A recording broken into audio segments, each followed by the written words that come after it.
اور آج یہ باتیں کر رہے ہیں کہ ہم نے کراچی کے لیے بہت کچھ کیا.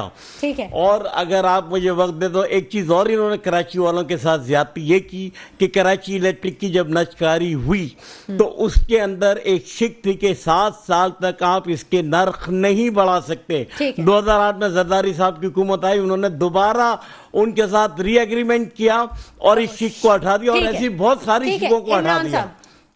جی جلدی میں یہ ایک جملہ لاسٹ یہ کہنا چاہوں گا کہ جناب انہوں نے بالکل ٹھیک کہا, عوام بالکل باشعور ہیں اور ان کی بات صرف ایک کھسیانی بلی کھمبا نوچے کے مترادف ہے. اس کی وجہ یہ ہے کہ انہوں نے عوام کو کچھ ڈیلیور نہیں کیا, اور ایم کیو ایم پاکستان نے جو ڈیلیور کیا سیئنگ از بلیونگ, اور یہی وجہ ہے کہ ورلڈ اکنامک فورم نے بھی اس کو انڈوز کیا. انہوں نے, ہمیں افسوس یہ ہے سندھ کے ہمارے جو بھائی ہیں ان کے لیے بھی کچھ نہیں کیا.